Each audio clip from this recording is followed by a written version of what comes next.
Y vamos empezando recios, vamos empezando fuertes, porque el día de hoy les traigo un tema que yo creo que cuando lo escuchen se van a sorprender demasiado.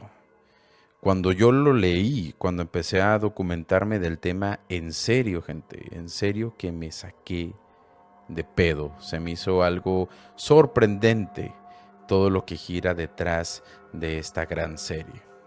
Ustedes ya vieron la imagen, ¿verdad? La miniatura. Entonces saben a lo que nos reunimos el día de hoy, mis queridos mal viajados. Saben por lo que los llamé a estar aquí reunidos, assemble, tipo los Avengers. Y es porque vamos a hablar el día de hoy del juego del calamar. Creo que el juego del calamar es una serie que ha roto muchos estigmas y es una de las más populares que hay hasta el día de hoy de la plataforma de Netflix.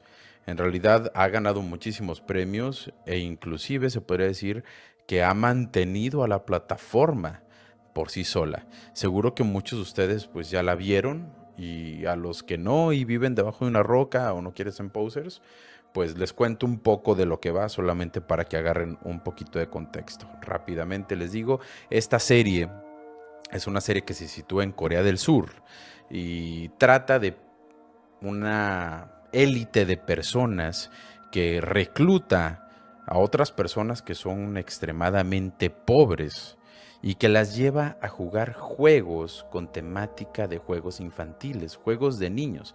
Así como en México jugamos, por ejemplo, eh, al yoyo, al trompo, al avioncito. Bueno, en Corea del Sur tienen sus propios juegos.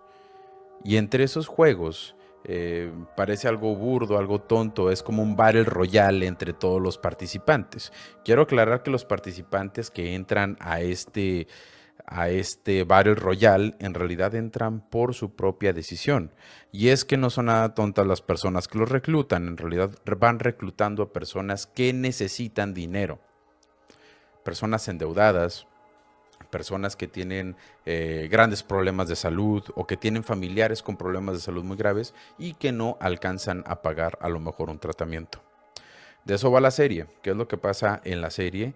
Lo que pasa es que los encierran, tienen que jugar, y el castigo cada vez que pierdes es una desuscripción inmediata. O sea, no tienes ninguna otra chance y no es nada de que, bueno, ya jugué, no gané, me voy a mi casa. Justamente estos tipos son los que disparan, y la verdad es que a mí me resulta una serie, aunque no me gustan los dramas coreanos, me resulta una serie muy divertida, me ha gustado la segunda temporada y me llamó mucho la atención en un podcast que vi en inglés, cuando mencionan sobre lo turbio y sobre la historia que hay detrás de esta serie tan galardonada.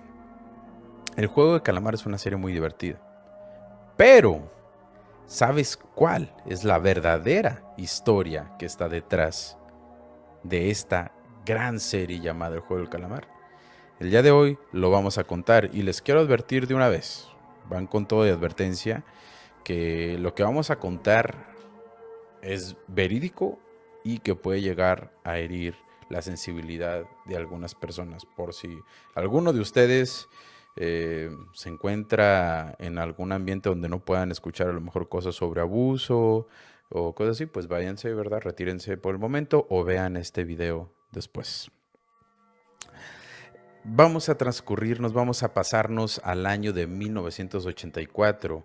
Transcurría la época otoñal en Corea del Sur, cuando Han Jong-sun, un niño de tan solo 8 años, acompaña a su padre a la ciudad de Seúl a comprar algunos víveres. Ellos eran personas de campo que vivían al día y que en realidad se consideraban personas muy pobres.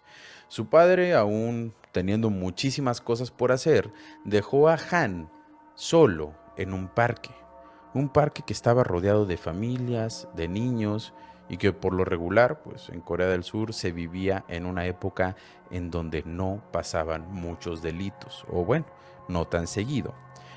Pero lo que no sabía el padre de Han es que esa tarde sería la última vez que vería a su hijo en su vida.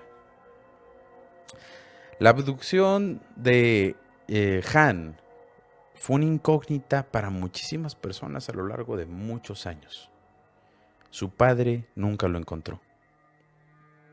Después de 30 años, gente, bueno, cerca de 30 años, después de 30 años, un hombre se presenta a la estación de policía de Seúl. Al momento de que le preguntaron su nombre, él dijo, y lo voy a decir textualmente: por años mi nombre fue solo un número, pero recuerdo que me llamo Han Jong-sun. Así es, ese hombre de más de 30 años ya estaba en la estación de policía y era ese niño que en 1984 había sido abducido de maneras muy misteriosas. Lastimosamente para este momento, su padre ya había fallecido y nunca más lo volvió a ver. Pero lo que Han estaba a punto de revelarle a los policías de la estación iba solamente a destapar una gran cloaca. Una cloaca llena de enormes experiencias completamente perturbadoras y, créanme, de muchísimo abuso. Han recuerda haber estado jugando en el parque ese día, cuando se detuvo una van blanca enfrente de él y de otros niños. Un hombre vestido de policía, y quiero que escuchen bien, un hombre vestido de policía con una carismática sonrisa, le ofreció a él y a otros niños algo de dinero a cambio de que realizaran algunos mandados sencillos. Entonces fue cuando él y los otros niños subieron a la van, pero sin saber a lo que en realidad se irían a enfrentar. La van los llevó, y voy a decirlo como se lee, ¿verdad? Porque es un nombre en coreano, a Hunge Boyihon, que la traducción en español sería Centro de Bienestar de los Hermanos. Y de ahora en adelante voy a decir el centro, para no completar. Se me hace muy difícil hablar coreano, todavía no sé hablar coreano. Esta era una instalación privada escondida dentro de la sierra y el bosque surcoreano. Y supuestamente era un centro de ayuda social, así es, social. Pero el caso de Han no fue el único caso de abducción en estos años. Decenas de niños y de adultos desaparecían diariamente sin dejar rastro. Es por eso que era tan difícil para las autoridades en realidad poder dar con algún culpable. O dejen ustedes para las autoridades, porque ahorita hablaremos de eso. Para los padres o los investigadores privados poder encontrar un modus operandi de las personas que estaban secuestrando tanto a niños como a adultos. Pero en realidad todos tenían un perfil muy similar. Les voy a decir, los niños que eran abducidos mayormente eran hijos de padres que atravesaban por condiciones económicas muy precarias. O sea, eran hijos de padres pobres, o sea, eran niños pobres. Y los adultos que se llegan a abducir eran vagabundos, era gente de clase media, baja o pobres, o eran personas con alguna discapacidad. Entonces, se dedujo que todas las personas abducidas tenían un común denominador. ¿Y cuál era? Pues eran pobres o discapacitados, pero eran pobres la mayoría. Después de que los policías recolectaran a estas personas, porque sí, gente, estas personas eran policías, no era alguien disfrazado de policía el que iba en la van a recolectar a estas personas, eran verdaderamente policías. Y después de que los recolectaban, estas personas eran entregadas a las afueras de la ciudad hacia otros sujetos. Claro que había personas en este lapso que intentaban escapar, que lloraban, suplicaban por su vida o trataban de hacer algo para convencer a estos policías y los dejaran regresar a las calles o a sus casas.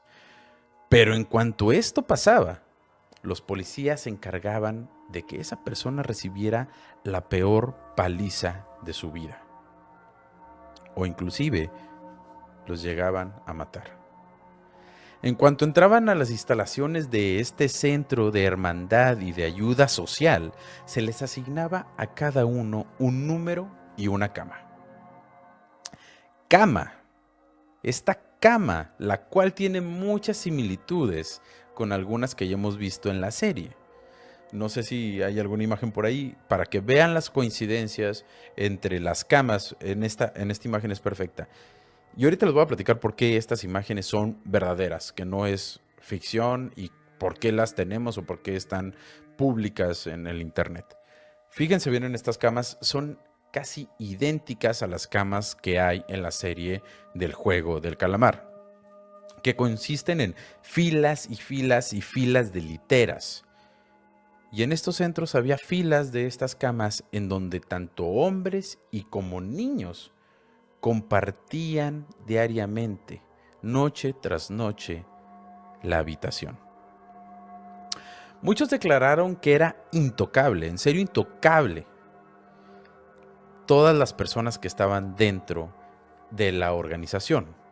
Y también muchos decían que era incontable el número de personas que eran prisioneros. Después se les daba un uniforme azul con rayas blancas, igual como lo veíamos en la imagen pasada. A todos se les otorgaba un uniforme azul con rayas blancas, una playera blanca y un pants o un pantalón deportivo azul. O sea, todos estaban uniformados. Muy parecido a lo que pasa en esta famosa serie, en donde todos llevan un uniforme de color verde y playera blanca. Pero eso no lo era todo.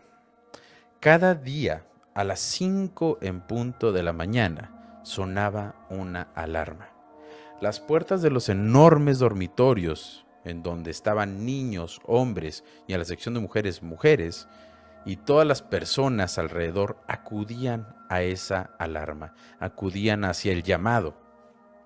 Los nuevos no sabían en realidad lo que estaba pasando, pero no les quedaba más que seguir a las personas que ya llevaban días, meses u años encerrados en esos lugares.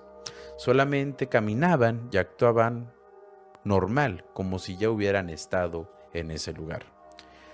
Después de recorrer los pasillos de las instalaciones, se dirigían al patio principal.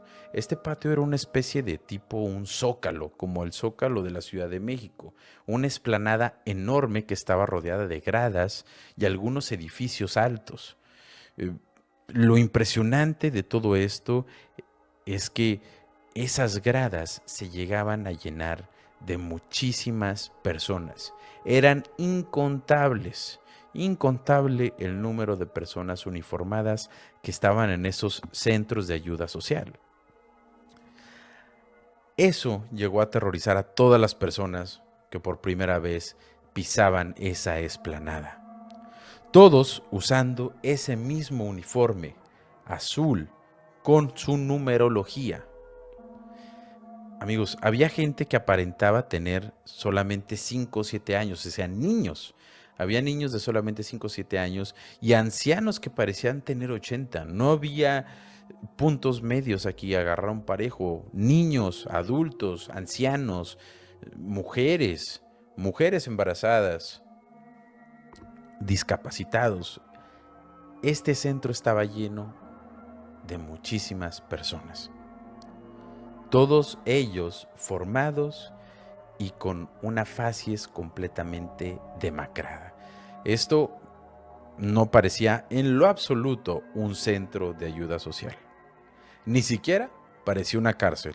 De hecho, me atrevo a decir que esto parecía mucho más un campo de concentración. Eso se los dejo al costo. Al final me van a decir qué es lo que ustedes creen que parecía. Estos lugares estaban escondidos. Estaban en zonas completamente forestales, rurales, en la sierra de Corea del Sur, una sierra abundante en muchísima flora y fauna. Abarcaban estos centros miles de kilómetros cuadrados y en su perímetro había edificaciones enormes, en las cuales había torres. Y en esas torres había gente armada, preparada para dispararle a cualquier persona que se atreviera a salir de ese complejo. Pero lo extraño es que todos estos lugares parecían mucho más como un pueblo pequeño. Y ahorita les explico. Ellos tenían en estos lugares iglesias, fábricas, escuelas y hasta comedores comunitarios. Después de que se descubrió todo esto, salió a la luz de que en realidad se trataba no solo de un lugar, no solamente este centro comunitario de la hermandad, sino que de muchos otros a lo largo de muchísimas zonas forestales aisladas de Corea del Sur. Víctimas después de haber sido rescatadas de estos centros, hablaron sobre los tormentos que ellos vivían día con día en estos lugares y que debían de seguir órdenes completamente específicas. Cada uno de ellos tenía que cumplir con una agenda y con un horario. Pero en caso de que esto no sucediera o que alguien se atreviese a alzar la voz, inmediatamente, gente, y quiero decirles, inmediatamente, esa persona sería eliminada. Después de analizarlo, parece ser que si no juegas o si no haces lo que te están ordenando, pues vas a ser eliminado, ¿verdad? Algo muy parecido a lo que pasa en esta famosísima serie de Netflix. Hasta los más pequeños llegaron a ilustrar las torturas que ahí sufrían debido a todos estos castigos que ponían y los descubrimientos y desescribimientos que ellos presenciaban. Les voy a contar una anécdota que también está un poco fea y en los comentarios pónganme lo que opinan. Un hombre, después de haber escapado de estos centros, declaró ante la televisión nacional de Surcorea lo que él había vivido. En una de esas declaraciones, él dijo que en una ocasión a muchísimas personas que estaban dentro, como ellos no se llaman presidiarios, pero que eran víctimas y estaban dentro de estos complejos, tenían muchísimas infecciones orofaringias, o sea, tenían muchísimas infecciones bucales, debido a la falta de higiene que había en estos lugares. Es por eso que los encargados de estos centros decidieron hacer un bien y les otorgaron cepillos de dientes. Este hombre cuenta en la entrevista que cuando a él le dieron estos cepillos, le dieron solamente 30 cepillos para toda su habitación. Y en la habitación había 120 personas. Aunque compartir el cepillo de dientes con otras 4 personas, si las matemáticas no me falla, pues no era en realidad el problema principal que estaban viviendo, definitivamente nos habla del ejemplo de la inmundicia en la cual vivían y la falta de cuidado personal también que tuvieron. Después del reclutamiento, cada uno de ellos era asignado a tareas por cumplir. Había fábricas de caña de pescar, trabajos de construcción, trabajo muy forzado. E inclusive hay videos de niños que están trabajando en barberías o en la construcción. Muchas personas perdían dedos o perdían alguna extremidad debido a las tareas tan pesadas y a la maquinaria tan pesada que tenían que mover y que muchas veces nunca habían movido en su vida. Eso pasaba muchísimo a los niños. Y aparte, pues usaban cosas afiladas, sierras, navajas y demás para hacer muchísimas más cosas. Pero lo peor, gente, lo peor de esta historia, lo que me resultó más perturbador, está por venir. Todas estas personas que estaban en estos centros no contaban con una dieta regulada. La comida se basaba en usar las sobras de la producción que ellos mismos trabajaban. Y cuando tenían un buen día, podían llegar a comer algo de arroz blanco. Las condiciones nutricionales de estos centros eran pésimas. Muchos murieron debido a la inanición, que es la falta de nutrientes, la falta de comida. Otros contaron que con tal de sobrevivir, escuchen esto, muchas personas con tal de sobrevivir, con tal de que no ganara la hambruna, llegaban a cazar ratas, y tenían que comérselas vivas en la noche para que nadie los viera deglutirlas. Después de escuchar estas atrocidades, entraremos en un tema aún más pesado. Y esto fue en realidad en la sección de mujeres. Las mujeres tenían otro tipo de actividades. Ellas laboraban en trabajos un poco más sencillos o que no implicaban tanta fuerza, como la cocina, el tejido o la recolección de frutos. Pero el pasillo de las mujeres escondía un demonio mucho más tormentoso que el de hombres. Aunque la interacción entre los reclusos y las reclusas estaba prohibida, la interacción entre los soldados, los guardias y las reclusas no lo estaba. Se presentaron múltiples ataques de tipo sexual ante las mujeres. Irónicamente, muchas de ellas quedaban embarazadas durante este cautiverio. Testimonios reales dicen que después de notar que alguna de ellas estaba embarazada, las llevaban inmediatamente a los médicos y ellos aplicaban una inyección. Obviamente esta inyección hacía que las chicas abortaran espontáneamente. El problema de esto es que no se les daba un seguimiento. Y en realidad era algo tan fuerte esto que muchísimas llegaban a fallecer en esta práctica debido a la falta de condiciones de salubridad para poder atender un aborto. En el peor de los casos, ellas fallecían por alguna infección uterina y en el mejor llegaban a sobrevivir solamente para volver a vivir ese infierno una y otra vez. Hemos hablado mucho ya de estos lugares, creo yo. Ya pasó media hora. Pero, ¿qué eran en realidad estos lugares? ¿Las personas estaban ahí por un juego como en la serie? ¿Por qué nadie intentaba salvar a estas personas? Les cuento. Después de la Guerra de Corea, la cual fue en la década de los 50, Corea se llegó a reconstruir de una manera política y social. Obviamente marcaron la línea divisora entre Corea del Norte y Corea del Sur. En los años 80, Corea del Sur ya era una nación en crecimiento. Pasaban por un auge económico como nunca en la historia del país. Y habían logrado que las cicatrices de la pasada guerra fuéranse borrando poco a poco. Todo este país estaba más que nada entusiasmado, entusiasmados por los Juegos Asiáticos de 1986 y por los Juegos Olímpicos que se llevarían a cabo en Seúl en 1988. Lo cual hizo que el gobierno de Corea impulsara aún más el crecimiento y quisiera darle esta vista a todo el mundo de que Corea del Sur era una nación fuerte, con dinero y sin ninguna persona pobre. Ya ven por dónde va el rollo, ¿verdad?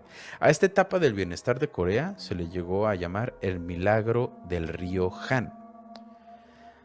Pero detrás de este milagro había una realidad brutal y oscura.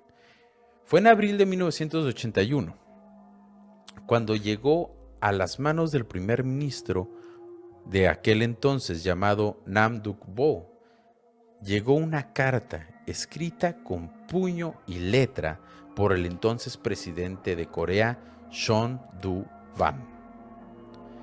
Este hombre era un ex militar que había tomado a Corea del Sur gracias a un golpe de estado que él mismo orquestó.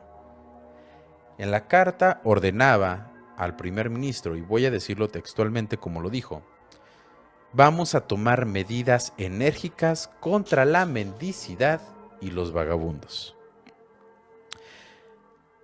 Ya saben por dónde va la cosa en este caso. Estos centros de asistencia social eran en su mayoría instalaciones privadas de gente multimillonaria, pero que el gobierno decidió empezar a subsidiar. Y créanme que le invirtió muchísimo dinero en este proyecto para hacerlos funcionar. Para estos años se le remuneraba a los policías por cada persona que ellos recolectaban de las calles y lo llevaban a estos centros, con la premisa de que teníamos que llegar a purificar. Sí, a purificar, así es, a purificar las calles de Corea del Sur y dejarlas libres de todos estos vagabundos o personas que no tienen hogar. Supuestamente los centros solo recibieron a personas vagabundas, discapacitadas y niños huérfanos. Todas las personas que ellos mismos nombraban como pestilencia de la sociedad. Inclusive había comerciales del gobierno. Esto no era algo a voces. Esto era algo que se sabía. Había comerciales del gobierno que transmitían en la televisión nacional hablando sobre cómo funcionaban estos centros y cómo el gobierno estaba empeñado a ayudar a todas estas personas con situaciones vulnerables. Pero lo que sucedió fue aún peor. Después de haber levantado a miles de vagabundos, miles, y personas con discapacidad, las autoridades, con tal de seguir recibiendo ese incentivo monetario, decidieron empezar a levantar niños a diestra y siniestra. Ya no importaba si tu padre era demasiado pobre, ya no importaba si la persona era un vagabundo o no lo era. Lo que importaba era poder subir esas personas, porque por cada persona que subía, recibían compensaciones de mucho, mucho dinero, bonos que los ayudaban a tener un mejor estilo de vida. Normalmente, los encargados de estos grandes centros decían que su misión era alimentar, darle cobijo, vestir y darle un techo a todas esas personas que lo necesitaran. El plan era que estas personas solamente estuvieran en los centros durante un año. Pero la realidad fue completamente diferente. Esto nunca sucedió. Y miles de personas vivieron dentro de esas paredes durante muchísimos años y muchos de ellos fallecieron ahí. Les contaré la historia de Choi Song-gu, otro sobreviviente de este mismo centro de la hermandad. Él tenía solamente 13 años cuando fue abducido. Él cuenta que iba caminando hacia la casa después de haber salido de clases, cuando unos policías lo interceptaron y empezaron a buscar en su mochila y bolsillos, a ver si tenía algo robado. Dentro de su mochila había un pedazo de pan, que era el almuerzo que le dieron para llevar a la escuela y que no se lo había comido. La policía le empezó a preguntar que de dónde había robado ese pedazo de pan. Y él dijo que nunca se lo robó, que en realidad ese era su almuerzo y que no lo había comido. Después, uno de los uniformados lo agarró y lo abrazó fuertemente y el otro le bajó los pantalones. Este hombre sujetó un encendedor, lo prendió y con la otra mano agarró los genitales de este chico y los empezó a quemar, diciéndole una y otra vez que de dónde lo había robado.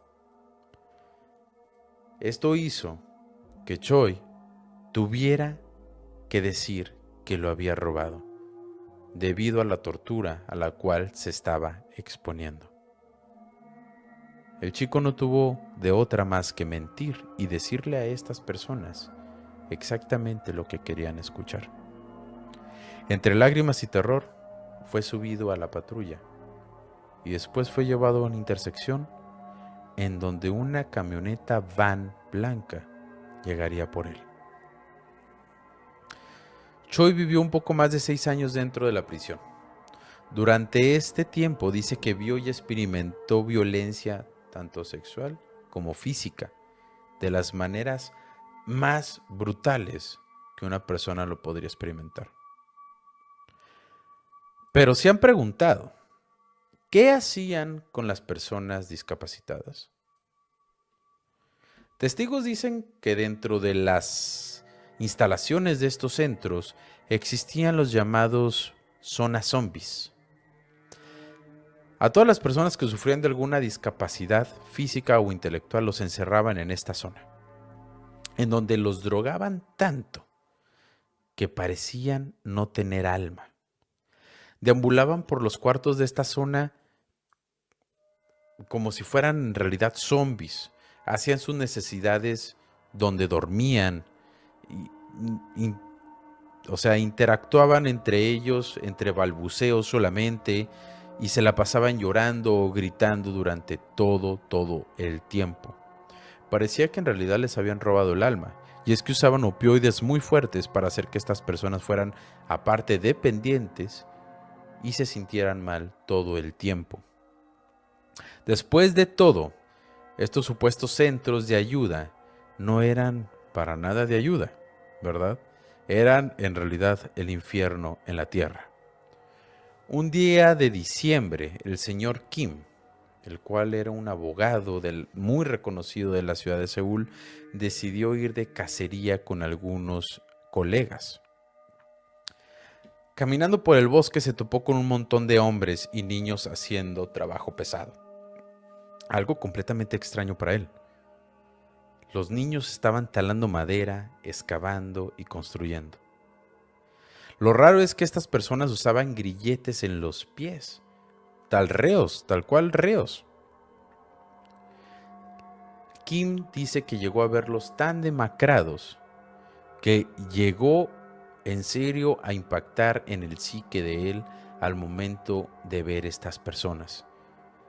Esta gente siempre estaba acompañada por gente armada, por guardias, que utilizaban las armas de fuego a diestra y siniestra sin importarles quiénes eran. Pero eso solamente sería la punta del iceberg que descubriría Kim. Después de lo que presenció, Kim decidió empezar a investigar. Encontró que solo en esa área se encontraban más de 900 niños y hombres trabajando en construcciones de estos supuestos centros.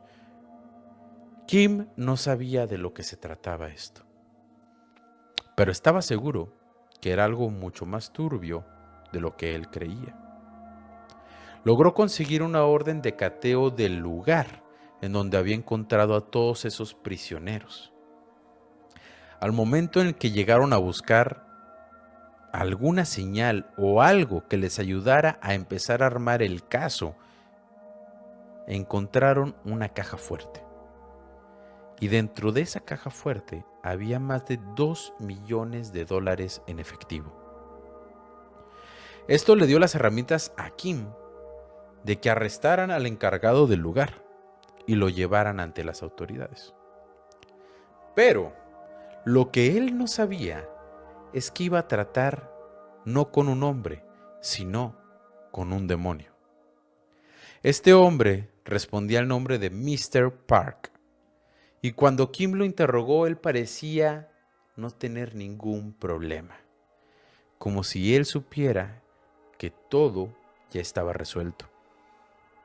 Inclusive, mofándose de la misma fuerza y las mismas ganas de que tenía Kim de saber qué es lo que estaba pasando con todas estas personas. El señor Parker afirmó que él no podía ser investigado y que esto que hacía era solamente para ayudar a la población. Después de tiempo se descubrió que todo ese dinero que se encontró eran de solamente donaciones que el mismo gobierno Inclusive el mismo presidente de Corea de ese entonces le daba al señor Parker para seguir manteniendo esta gran obra de caridad. Y le dio todo ese dinero solamente para sostener el programa.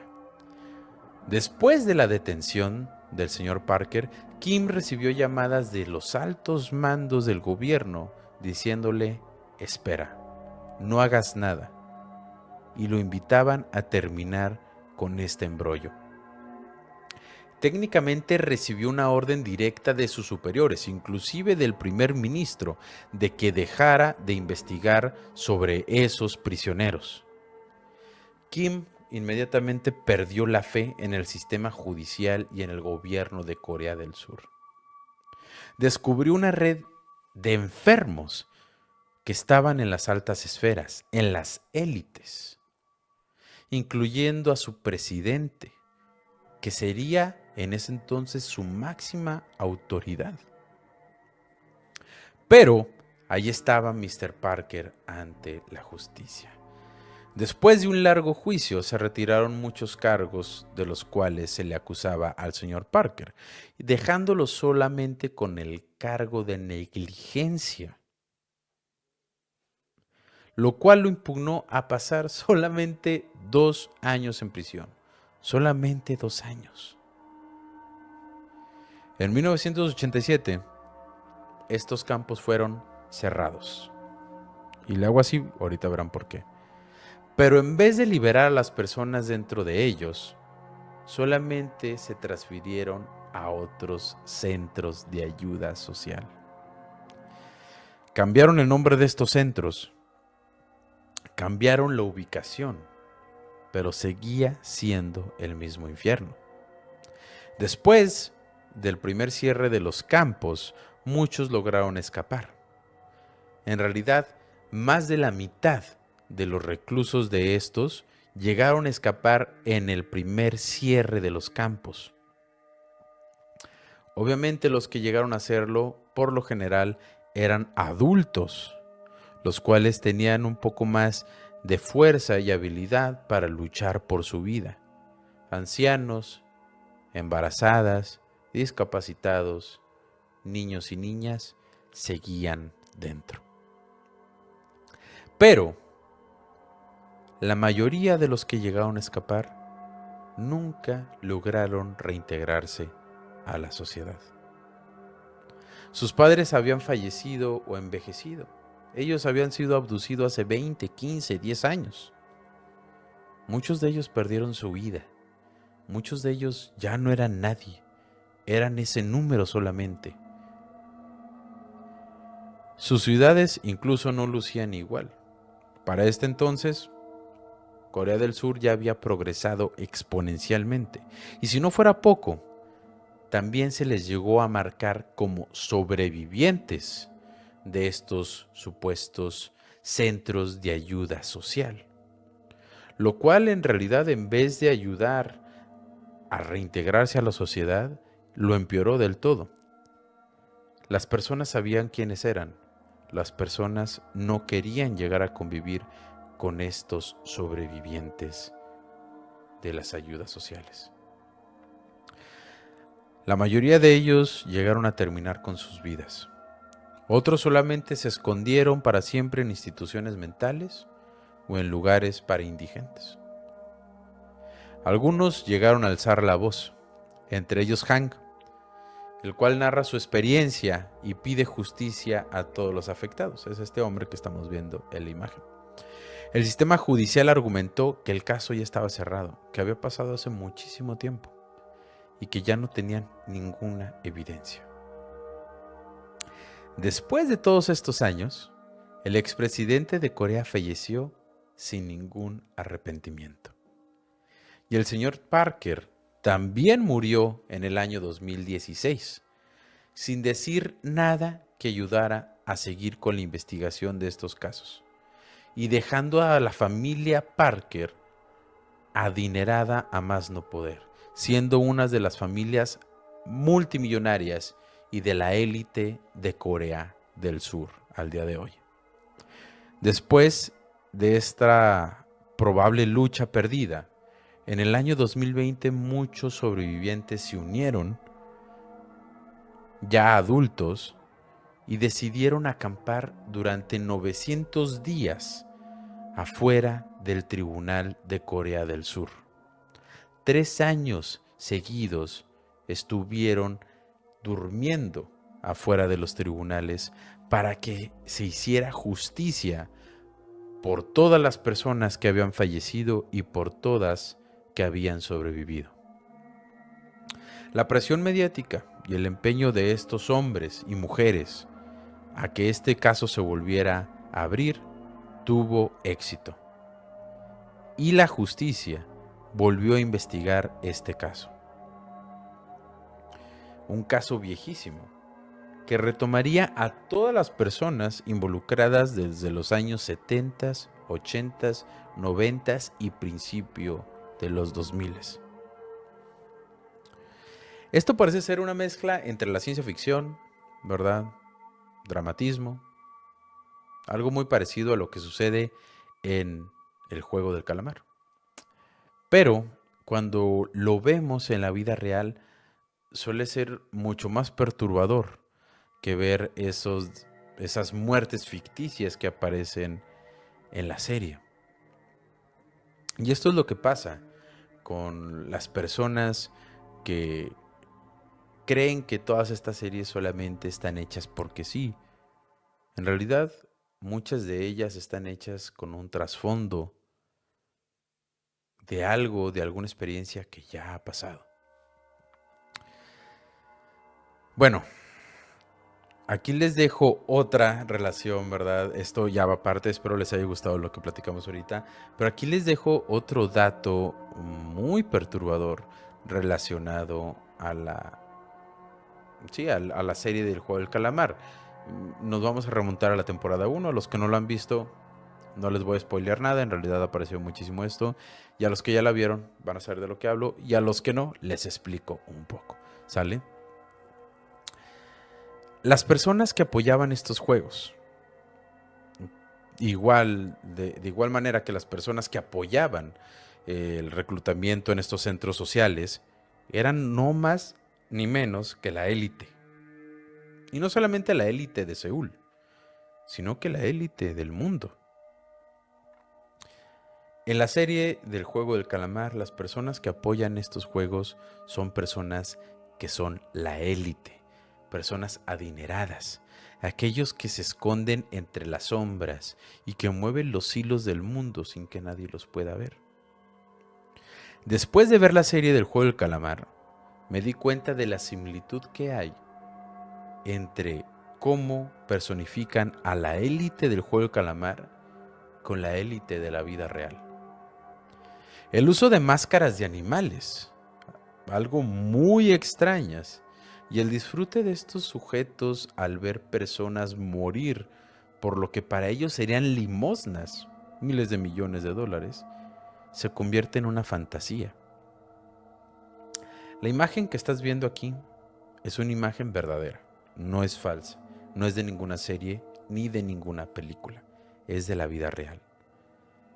Y se remonta al 12 de diciembre de 1972. La familia Rothschild organizó una fiesta surrealista en el Château de Ferrières, cerca de París, o sea, en el castillo de Ferrières. Pero esta no era solamente una fiesta común y corriente. Este evento fue conocido como el baile surrealista de los Rothschild. Muchas teorías conspirativas rodean este gran evento y muchísimas películas se han basado en esta gran fiesta para personificar a la élite mayor del mundo. Pero hoy les contaré la teoría más cercana que yo creo se asemeja más a lo que en realidad pasó esa noche en la fiesta de los Rothschild. Para empezar, hablemos un poco sobre la invitación de la fiesta. La invitación estaba escrita al revés. Se requería de un espejo para poder leerla. Esta contenía la invitación al evento y también las instrucciones de la vestimenta que se debería de portar. Todos los hombres vestidos de negro, con moño o corbata negra, y las mujeres de vestido de noche. Aparte, y más importante, es que todas las personas que fueran a asistir a la fiesta tenían que usar una máscara surrealista. Después de años de lo sucedido, personas que llegaron a infiltrarse en esta fiesta alzaron la voz. Muchos dicen que la fachada del castillo estaba iluminada con luces naranjas y rojas, dando la impresión de que el castillo estaba en llamas y que este era la entrada hacia el verdadero infierno. Los invitados fueron recibidos por los sirvientes, pero lo raro es que ellos estaban disfrazados de gatos y solamente tenían que estar ronroneando, caminando en 4 patas y guiando a los invitados hacia el gran salón.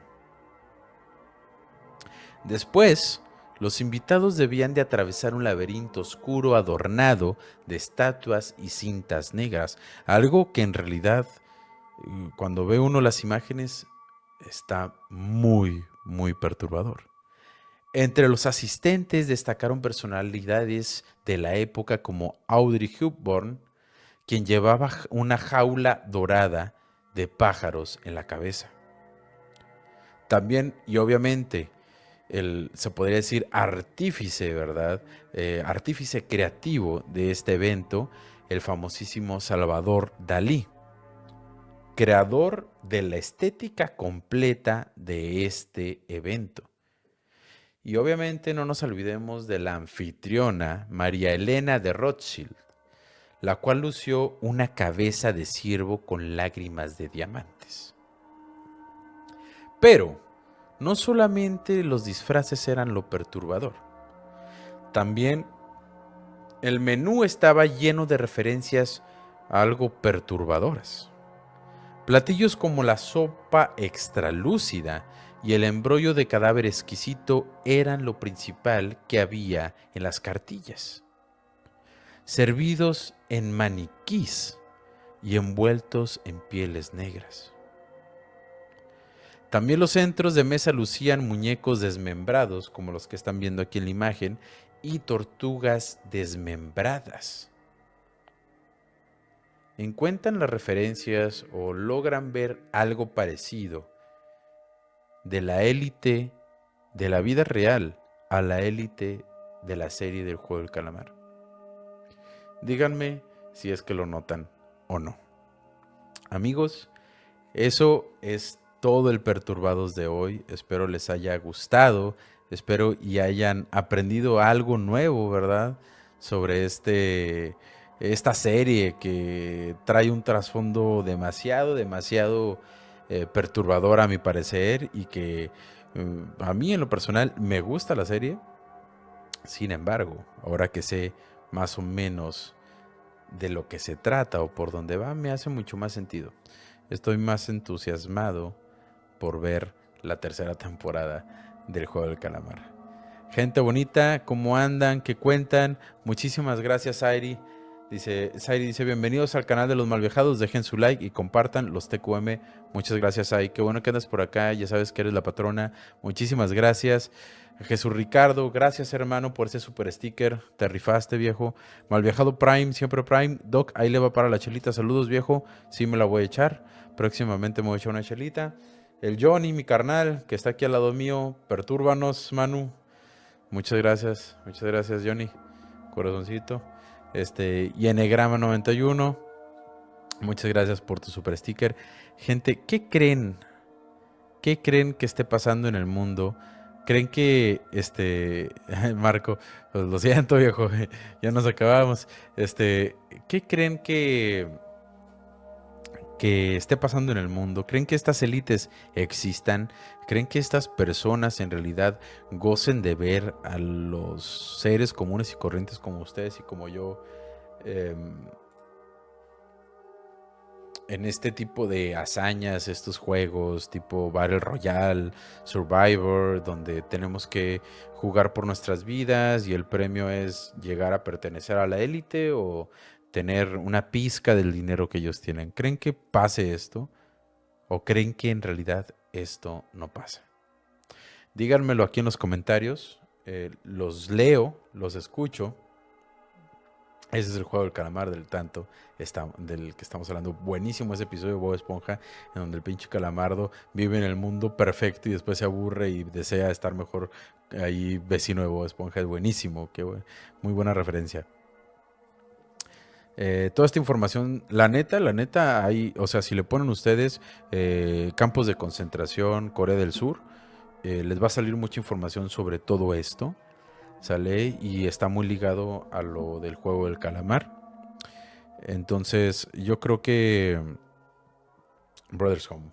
Yo creo que ya viendo todo esto, ustedes lo pueden investigar, lo pueden ver ahí en internet, ¿verdad? Estos campos de concentración que hubo en Corea del Sur y se van a dar cuenta de muchísimas otras cosas que a lo mejor no pudimos contar aquí debido a la sensibilidad de las cosas que nos permite el tío Rojo contar, ¿verdad? Gente bonita, llegamos a una programación habitual otra vez, nos recuperamos de el Guadalupe Reyes, entonces les hago latente invitación. A otro que le gusta la de los... Les hago la atenta invitación a que ustedes nos consuman este contenido, ¿verdad? De Malviajados, los martes con el Perturbados semanal, los jueves con el podcast en directo y los viernes en la noche o sábados en la noche. Sale, todo depende mucho de cómo andemos ahí de trabajo, pero los viernes o sábados en la noche el en vivo semanal, en donde estamos hablando de mil cosas, cotorreamos, decimos pendejadas con ustedes, nos cagamos de risa, Carlos dice sus secretos más oscuros y podemos disfrutar de una buena nochecita, ¿verdad? Con unas palomitas y una chevecita. Los leo, gente, si quieren decirme algo. Claro que sí, vamos a hablar de Paco Stanley. Me voy a armar un capítulo especial de Perturbados de Paco Stanley, en donde vamos a platicar. Es más, mi hermano va a estar en la Ciudad de México, le voy a encargar que vaya al Charco de las Ranas a tomar un pinche video. Y aquí lo vamos a poner, mi gente, ¿eh? Todo depende de cuánto apoyo le den a este Perturbados. ¿Sale? Gente, les mando un beso y un abrazo. Moloch. Oh, estaría muy bueno. Este estaría muy bueno, muy bueno.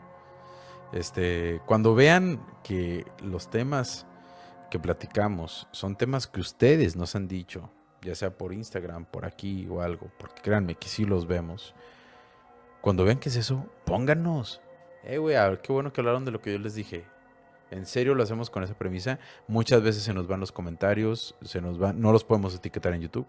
Entonces, pónganos aquí cuando estemos hablando de los temas que ustedes mismos nos están diciendo que hablemos, ¿sale? En realidad ustedes son los que nos nutren en este mal viaje tan hermoso que tenemos juntos. Gente bonita, nos vemos en el siguiente Perturbados. A ver, permítanme. Nos vemos en el siguiente Perturbados. Yo les mando un fuerte abrazo. Bueno, aquí estoy recibiendo una notificación. A lo mejor mañana hay encriptados, no lo sabemos, ¿verdad? Todo depende de la agenda del buen Ray y nos va a decir qué onda. Al parecer quiere hablar de vampiros, ¿verdad? Su vampiro favorito es Edward Cullen. No sé si ustedes lo han visto alguna vez, ¿verdad? Y el vampiro fronterizo. Entonces esperemos que el buen Ray mañana nos nutra con mucho de su conocimiento vampiresco, ¿verdad? Que en realidad Ray es un vampiro, déjenme decirles. Es un vampiro chupa, bueno, luego hablamos de eso. Pero bueno, gente bonita, los veo en el siguiente Perturbados. Ha sido un gusto estar con ustedes y vean la serie del juego del calamar. Nos vemos en la siguiente, mis calamares. Adiós.